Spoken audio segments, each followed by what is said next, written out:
So once that shuts down and these lanes of traffic through the South China Sea stop and trade stops and people start hoarding their foods as nations and then as people, as families, and then, as the individual, really tough times are very possible. And that's not even counting any kind of natural phenomenon that may or may not happen in the next few years, which I'm expecting several.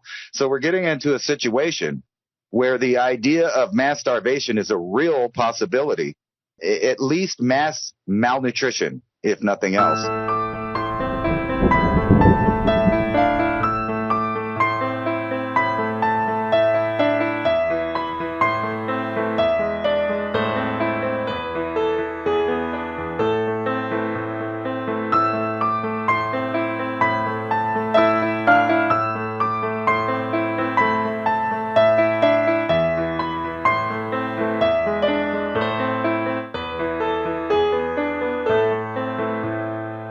A lot of changes seem to be at this tipping point right now. Gigantic eruption in Russia. The ash cloud has now been confirmed at 67,000 feet, 57 degrees north latitude. Anywhere around that spot and then going up to the North Pole is going to get a little bit cooler with all that ash and sulfur dioxide. In addition to the cavitating atmosphere from the Hungatonga eruption last year in January of 2022. There's a lot of things starting to manifest on the physical side from our planet's natural cycles that are affecting human civilization right here, where it's forecast to go on that side of things. And then you also can get a blueprint of where you can see it moving on the human side or the society or civilization side of things. There's really only two avenues to look at now: the trajectory of food economy and how the earth changes are moving. It's all about the electromagnetic fields. And if you know the onset of the cycle and the intensity of the cycle, things that are happening right now make a lot more sense, how quickly they're moving. Ransom, thanks for joining me tonight. I guess that's the intro. Yeah, and most of it seems to be directed at food. I mean, I couldn't help think, I'm not saying anything, but we've already been noticing a lot of manufacturing centers and different things that seem to have industrial accidents recently. So I'm looking at these 18,000 cows just getting fried in this thing, and I'm thinking, how? Why? And it just doesn't make any sense to me. But then at the same time, I'm seeing this recycling plant go up in flames, toxic fumes, forced evacuations, and then there's another fire. It's going on everywhere. Ransom, may I interject? And remember, they had a controlled burn that smoked out the entire town here so much that you had to keep your windows closed this morning or else you really couldn't breathe. And my eyes are still not good, and I just feel really lethargic from breathing smoky air all day. And that was not warned either. It just popped up in the middle of the night. And can you imagine the smell of smoke suddenly in the middle of the night, and you don't know where it's coming from, and they didn't tell you controls burns coming, and I live in a forest area, and we're smelling smoke suddenly? Even though it wasn't industrial, it was purposefully lit by the forestry department. I think that supply chains are going to start constricting even further. I mean, look at the way that the world laid out. These really incredibly complex supply chains are now starting to fracture in the middle of everywhere. Political strife. We didn't even talk about the ozone depletion event that's going to wipe out food production further in the southern hemisphere. The tipping point. Humanity's here. We're seeing it everywhere. So how do you protect your friends and family? Because you got to think, everybody has survived. We would not be here having this conversation if people had not survived the last 8,000 or 10,000 years of events that were far greater than what we're going to experience. It just takes a little prepping, a little bit readiness, and I do believe that we'll be able to get through this. When we're talking about these seeds and the storable foods to go with it, you're going to have to probably invest in both of these ideas. When you go through the list of the seeds that they give you, these heirloom seeds, they're the best type of food that you could possibly get or grow yourself. But you have this backup of the food storage that lasts 25 years. And that's heavensharvest.com. Use the code ADAPT at checkout. That's ADAPT. Take 15% off your order. Whatever comes your way, weather, war, whatever it is, you're prepared, you have security. At least you know that your belly's going to be full so that you can continue on the work that needs to be done to stabilize everyone's life around you. Yeah, we had some of that in New Mexico too. And then ironically, like we were talking before, about a month after everybody saw the news about the forest fires and how they got started, they didn't really hide it. They said, the forest rangers were out there for the Forest Service. They were having a little controlled burning some leaves. Next thing you know, biggest forest fire in New Mexico history. I think they were trying to push that title on it. And now you can go look it up, and there's article after article after article saying that the climate crisis was responsible for the fire. Whether it's lightning or somebody had a campfire or Forest Service decided that they needed a controlled burn that got out of control. Later, they'll just say, well, climate, it's a crisis. It's changing. If we just use these words, we don't have to explain anything. And you're seeing all this going down worldwide. It's not just us. You're looking over in Europe, then all of a sudden, we're talking about where's all the food coming from. They're trying to do the self-fulfilling prophecy of Golgotha and Armageddon, whether or not the people that live in Jerusalem believe in Armageddon or self-fulfilling prophecy is about to happen there. We're seeing the Arab nations going together. But for those of you that are into scripture and things like that, Golgotha Hill is a literal physical place in Israel. It's not far from Jerusalem. And that's the prophesized battle that'll happen there, Armageddon on Golgotha Hill, the same place people believe Jesus was crucified. They're really pulling on the heartstrings of certain demographics that believe in different religions, because the Abrahamic religions are waiting for certain signs and certain things to tell them at what time they live in. Even when you look through the book, I know a lot of people don't believe the astrological representation there, but there is. A lot of people don't understand the winter time, the death of the Son of God. And I really want to get into this because this is a big deal. The year without a summer, 536 AD, different times you can point to where the sun, literally the son of the creator, God, whatever, it's up there in the sky, the light of the day, the bringer of the morning, the bringer of life in springtime and stuff. But we know that the sun literally stops on the 22nd from your point of view in the northern hemisphere, and it doesn't come up anymore for 3 days. 22nd, 23rd, 24th. It's at the same apex in the sky, in the southern sky, for those of you that live in the northern latitudes. That's the way we see it. And not only that, there's a constellation there that's called the Southern Crux, so literally the sun dies on the cross for 3 days, and then it's resurrected on the 25th, and then, spring comes. So everybody's tied into the sun, whether they see it or not, from references like Beware of the Water Bearer, talking about Aquarius and the time we are now, to other religions and cultures that believe that at a certain time things will change, which is now. Most people agree that that time is what we call Aquarius. So here we are.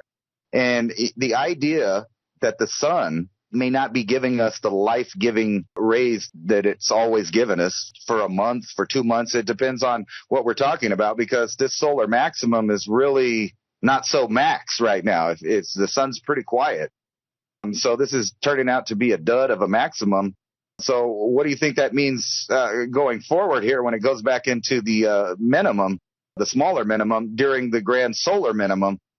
I can see some interesting things happening, especially with volcanism and blotting out of the sun. And then when people are getting sun, because of things like you're talking about, hole in the ozone, they're not getting the right kind of sun. They're getting the crops are getting fried. The people are getting fried that are out in that. So when you add all that together with rumors of war and wars and all of this other stuff, it all comes together. And the elite know that, and they're playing on the heartstrings of people's beliefs. So they're setting up different scenarios in different places for different cultures and identities so that they will be all involved with what's going on. So round back to China, they don't even have to invade Taiwan. Say they just lock down the ocean around it. And I don't think the United States will do anything about it. I just really don't. And if we do, then we'll know, admittedly, that we're in World War III. But there will be no more chip manufacturing.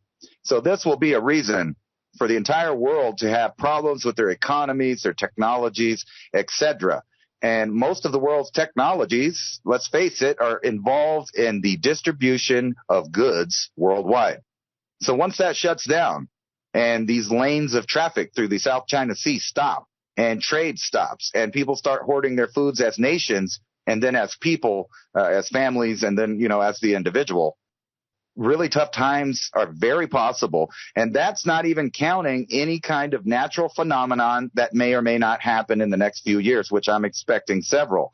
So we're getting into a situation where the idea of mass starvation is a real possibility, at least mass malnutrition, if nothing else. And I wanted to get into that because you sent me this article talking about conservation of the Western states for water under a new drought rules, 40 million Americans to be impacted. And you can see that that's another aspect of war on growing food. Obviously that water leads to farms and ranches that grow beef and grow vegetables. There's record amounts of rain and snowpack in the Rocky Mountains. So guess what? No matter what they do, there's going to be water available. I'm really curious to see how this interaction works out, where I believe, if I'm not mistaken, this is going to be an El Nino year, which means lots and lots of monsoon for these same areas that they're trying to say that there's too much drought and that they're, you can't use it and we're going to have to hoard the water. And then you think about these municipalities and states and what they do with it. California dumping all the fresh water into the bay. It's hard for me to believe that it's total incompetence, what's going on. It seems more like a well-regulated plan that's unfolding in front of us. And that plan means that you are going to be stuck where you're at by yourself with only yourself to depend on. But I think it's systematically, they're about to start shutting down the major retail stores in the majority of low-income America, which will make people move where they're at to have to go to this centralized location to get their food. And when that happens, I think all hell is going to break loose as far as civilization, because people are going to start to be desperate. I don't want to find myself in that situation. So I'm trying to plan my way out of that if it's possible. And the only way to do that is to start making backup plans right now and grow. Whatever you can grow inside your house, whatever you can grow in your yard. If you have a little more land, you should start growing. But beware. We may have natural phenomenon that will prevent you from growing food depending on where you live. And if that is the case, you need to start thinking about some backup plans to get you to 2 or 3 or 4 years. No telling how it lasts. And I've been talking a decade, and that seems to be the plan. But also this idea that technology is at an apex, that if you're the right kind of person and you make it through this reset, they're going to offer you long-lasting life. And they say it's possible, and they're even talking seriously about the ability to transfer what we call a soul, or what you call your mind, or whatever it is, your consciousness, and transfer it over into a machine, which I don't think is going to work, but I'm sure they will try to convince the world that it does work. And maybe that'll help with the loneliness the world's going to feel when the reduction of population starts staring everyone in the face. Yeah, getting stuck in the machine. Imagine if that was a soul harvesting machine and you thought you were going to connect and have your mind there, but your soul was stolen and put it into a hell realm like that in a digital form. Nasty vibration on the planet. That has got to go. Can't even accept that. This thing's got to go. And, time in history tells people know the vibration, and they even have names for this. This vibration that's an interference pattern right now in our existence here. The jinn is one word that those in the Middle East might use to describe it. David Icke talks a huge amount about all the different religions that have specific names of genres of times that return in cycles that disrupt, and this energy frequency comes back, but it's only able to hold state because the planet's going into a different star sign. It's going into Aquarius. It's going to vibrate faster. So certain things can only hold in certain states. You talked about the beliefs that seem to be a lot of news pushing toward. Okay, so there's a huge amount for the Christian revelation coming at the moment. There'll be rumors of war. A third of the planet's oceans die. There's the horsemen of the apocalypse. This sort of thing is what you're seeing at the moment play out. And when this Hunga Tonga ozone depletion event hits in middle of July, or let's say first weeks of August, there's going to be a huge amount of UVB radiation striking the bottom of the planet in the southern hemisphere, which will reduce crops further. And then massive droughts going on in the grow belt of the Midwest. Watching the U.S. drought monitor, the crops are under duress. Like if you think about good to very good quality in an entire wheat harvest in America, down around 29% of the entire harvest of the whole last year in wheat is good to very good. The rest of it is junk or animal food or lying along the banks of the Mississippi River that never got exported. Low water. Remember, it was a drought. As Ransom referenced, probably going to get a lot of super big mega floods coming down the Mississippi this spring. You know why? Because all that grain harvest from last year is lining up and down the Mississippi River 200 miles in both directions. 100 million tons of grain sitting on the banks under tarps, no less. But they couldn't get it exported because of the low water. Mississippi, lowest ever. And they tried to dredge, and it really didn't work, and the grain shuttles were stuck everywhere. Grain barges, however you like to term that. Imagine the washout of the Mississippi. That food goes down. You're closing stores all over the place. But for me, it's about the cycle. Okay, those are the repercussions. Those are the things that the elite are riding on top of the natural cycle to get a larger outcome from. So think about this. Pluto for a second. Pluto's entering Aquarius right now. But the thing is, it entered on March 23rd. You have to realize it's a generational shift. Because that planet's 248 years to orbit the sun. One time around.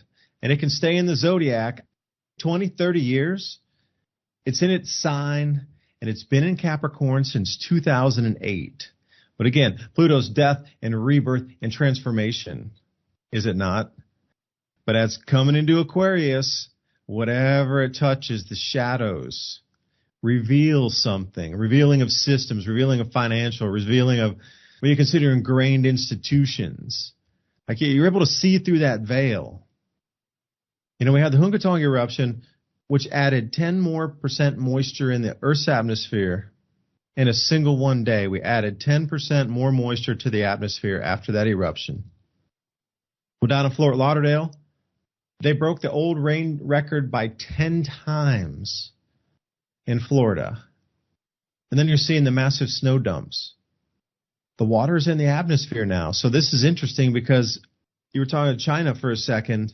They have something called the Feng Long and the Shui Long, which are the dragons, like the wind dragon. Means a super high, powerful, very strong solar wind. I lived in China for a while. I was super into the history and trying to equate the electric geology and the flow of the Birkeland currents and how this system of electrification on plasma ropes rolling through our universe and connecting galaxies and then that down to our spiral arm. And then where does it go from there? So there's something way big of a power source that finally loops out into our regional star system and then comes to the next star closest to us 4 light years away, and then it comes to our star. And when that current goes down or up, the Earth's affected. And the Chinese had mapped it all out. See, that's the whole thing. The cycles are known already. The Mayans sure did. What other cultures across the planet do you think had mapped that out? The Sumerians? I'm sure they did too.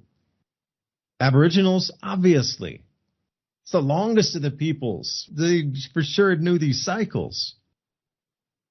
So you have to think about the sun as being fire, because it is. Okay, it's plasma sheath on the outside. Okay, but it's fire in the classical representation, fire. Coming into Aquarius, what was that, 2021? We actually officially entered into Aquarius. And now this Pluto is swinging into Aquarius also. And all these massive changes are happening on cycles that affect our planet greatly because the magnetic field of the sun is affected greatly, and we're so intertwined with that. We're so affected by the sun's magnetic field. That thing's like 1.2 million times bigger than the Earth. As above, so below. But then what's out past Arcturus? Go further back. Okay, what happens in the Hunab Ku, which the Mayans defined as the black hole of our galaxy? What happens with the current flow of that, and where's its power source coming from? Can that be mapped out over 220 million years on whether there might be high periods or low periods in terms of stars and the way their plasma is glowing and creating heat by the electrical current going into it. Not fusion, not fission, electrical current riding on Birkeland currents through the entire galaxy. Map it out and you'll know water and wind do two different things, don't they? 2035, we should stabilize again with food production, maybe even a little 30 or 2032. But you are going to have to carry yourself through this time. It's not like you're going to eat up a bunch of storable food and then be done. All right, that's a great start in the beginning. You need that kind of extra food in case you can't get to the stores and in case things are broken down for a minute. But you're going to have to replenish those stocks. You're going to have to replenish it.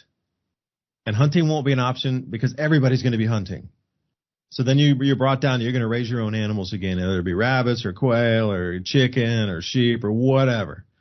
Because there's an economy of a scale of having a cow out there. It's going to weigh way more feed and way more waste to dispose of and way more people know when it's there than a flock of quail or 10 rabbits in cages or 20 rabbits. We're going to have to replenish. Now, what happens when your machinery breaks? And that's where you come into the chip shortage. How do you repair everything again? Well, you need blacksmiths. Personally, Ransom, I think we're stepping back into the, say, mid to late 1800s in terms of the tech that we'd have, skills and abilities, because the forge is a forge, but we know what you can improve on it a little bit now. You don't have to step on the bellows. You can actually press a button and make a motor spin and push air in there to do the same thing. Think about how many people need a blacksmith. If you're going to weld, you're going to run out of rods eventually. So what does that leave you in terms of being able to maybe scrape something off another vehicle to use again? Is it going to be recycling of welds actually in the metal itself to recycle that? Or are you just going to be just straight blowtorch welding and only hot metals can come together? That brings us back to the 1800s again. The very simplest of the things will still be here. It's just more high-techy stuff is going to disappear for a minute. You're going to have to grow your own food, that's for sure, and purify your own water. People talk about growing food. Great. Purifying water, though, too, that's another one. Like, where's your closest water source? And can you get there and walk back? How many gallons one time? Because see, having storable water, let's say you have to go a mile or even half a mile on a bicycle to go with water bottles to go get. I don't think you're coming back with 4 or 5 gallon bottles full of water. Your tires would be flat. And you got to start thinking about super beefed up tires and how to transport things. But think about your water. Can you carry it back? No, that's going to be heavy, and usually they're round. You need to get the ones with handles on them. And how much can you carry in each arm? Oh, gee, and I can only bring 6 gallons back because each 3-gallon thing weighed like 20 pounds each, and you're walking down. You can comfortably walk back with 6 gallons of water, a guy. And then how many times do you do that? 6 gallons up and down the hill, a mile away, half a mile away, up and down the hill in inclement weather, rain, cold, sleet. You're like the mailman, but going to get water. You're going to have to think of a different way and something better than that. I mean, you could, in a pinch, run that circuit, but that's going to take a lot of calories to run over there and grab that water and bring it back. So then you got to think about efficiencies, too. Like, water is going to be a big one, especially with waste. We got sheep now, and they are waste machines. That's all they do is eat and poo, eat and poo, eat and poo. We started to use it for compost. We started a couple compost piles and filling in some holes out where we dug some tree roots out off some pine trees that had fallen over. Too many things to think about. I just got sidetracked. Ransom, please join again. I was just thinking about where I should grow marshmallows. That was the thing that distracted me. I have this seed pack of marshmallows in front of me. Where's that? It's from Mountain Valley Seeds. Althea officinalia, marshmallow seeds. Yeah, where are you going to get your water from? And I think the scenario that's going to happen, what I was talking about before, is I've been watching this pattern unfold for the last 3 years, where stores, first of all, we had the epidemic. So that cut the hours of everything. Most places that were 24 hours now are only half the day. They close about 11 o'clock if you're lucky. Some of the smaller chains close even earlier, 8 o'clock, 9 o'clock. So you already got your opportunity to get food cut by half if you live in a city. And now what's happening is all the locations, crime is going up, and no one wants to admit that. So people are getting robbed. They have people going in flash mobs. All of these things are happening on top of the prices just skyrocketing for other reasons as far as food goes. Now, where we live in Albuquerque, they've started closing down stores. In other places, there are other stores. So we know like Target and Whole Foods, Walmart. There's a bunch more I can't name off the top of my head, but they're closing their locations in, quote, low-income areas or high crime areas. Now, for people in California, that's just about everywhere. Well, let me tell you what happens when they close those stores. Some of the stores stay open, but they're in, how should we say it, upper middle class or better neighborhoods with higher prices. So what's going to happen is those people that were shopping at the places where they could get cheaper food, affordable food, it's going to be closed because they had to close for whatever reason that they came up with, crime or location, etc. And then those people that live in those neighborhoods are going to go to the stores that are still open. And what's going to happen there necessarily is the crime will go up, and then they will start using guards at the stores. And not only guards, they'll start going with this idea that you need to be identified when you go and you're in a single file line. And they have already trained you to stand 6 feet apart in a single file line to do your shopping. They've already been doing that. There's going to be centralized locations to get food, and those places are going to be out of stock. They're going to be guarded, and they're going to be full of people. So they're going to be crowded. And what happens every time when you see crowds develop, especially when there's anxiety about not getting your whatever it is you're getting, you can just look back at the years of Black Friday to see the psychology behind what's going to happen with the food. Now, keep in mind, Black Fridays were always about savings or sales on things that you probably don't even need. TVs, trinkets. Now, imagine that same scenario, but people are trying to feed their children. It's going to get violent, and they already know that. So you can see how things are going to get out of control. Think about how they've trained us over the years, over the last several years, to be single file, to only go between certain hours. Then you add this idea of the ID check of social credit scoring. And think about this idea. Think about the bottleneck of the seeds and foods that you'll only be able to get through certain distributors. Most likely those seeds are not going to be heirloom. They're not going to be non-GMO. So you're going to have little success trying to grow from the food that you're buying or the seeds that you're getting that aren't heirloom.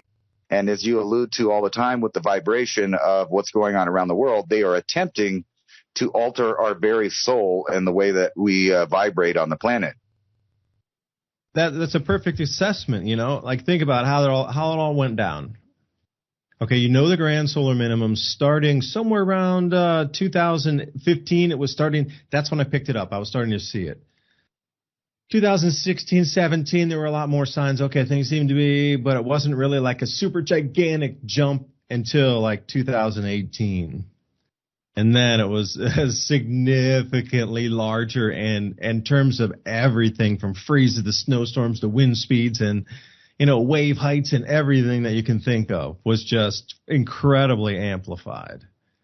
So for me, if I knew I was looking for those kind of signs on the cycles, I would look for an uptick in bolides and debris coming through the atmosphere.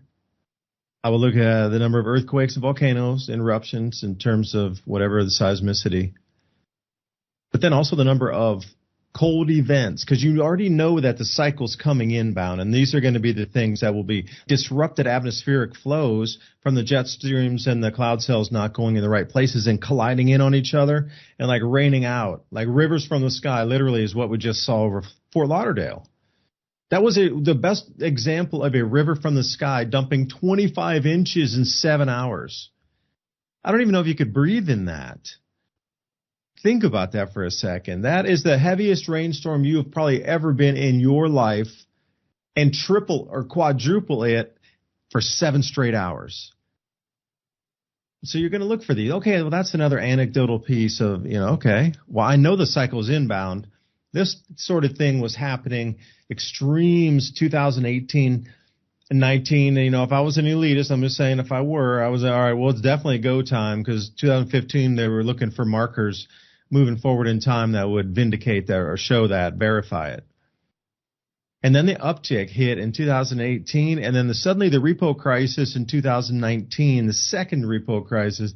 So that's where a bank doesn't trust another bank. And what usually happens is that, let's say Ransom has a bank and I have a bank. And then there's the Federal Reserve over on the side over there. Well, if Ransom trusts me and I can borrow his money for 5% overnight and he believes that I'll pay him back in the morning, he'll let me use the money for 5 or 5.25 or 5.5% overnight. But then maybe one day something happens in the economy, just like now, and Ransom says, David, I'm sorry, I can't lend you the money because I'm just not sure if I'll get it all back. And then the Federal Reserve, then I go over there and say, okay, thanks, Ransom, thanks for the business. Hey, Federal Reserve, I can't give him any loans overnight from Ransom. I need your help. Can I get? And they go, oh yeah, what do you need? We're backed up by the government. What do you need? Well, I need 100 million, 100 billion. And in 2019, it got up to about 800 billion a night was being used by the Fed because the banks weren't lending. So that entire market dried up. So no banks trusted any banks, and they were on the catastrophic collapse. And unless something would allow them to print more money than had ever been printed in human history. That was the only thing that saved that collapse. And it was the ACE card. You knew it was. Suddenly the vid came out. I'm just talking about an event as an ACE card to allow you to print money to infinitum at the very last moment to still string the system along just long enough for those last 2 to 3 years to use the supply chains to get what they need for continuity government ready for lasting 20 years into the future. Like what you think are shortages on the surface were redirections of those supply chains underground or whatever storage facilities in mountain, whatever. But now all the banks are collapsing in unison, and that trump card that was played at the end of 2019 into 2020 when the world changed forever, that was the event that allowed never-ending money printing to occur up until this point. Well, now the never-ending money printed has ceased. So for me, that was the locking up of the cave door, or like starting to bring up the drawbridge. Because now needs to come the chaos phase to keep you disorganized enough that you don't realize they all left and went underground with all the stuff that they just had redirected the last 2 to 3 years. But now the collapse comes. And it's not going to be a collapse as such. It's a swing of wealth from one part of the world to the next. But for us in the West here, it is going to be a collapse.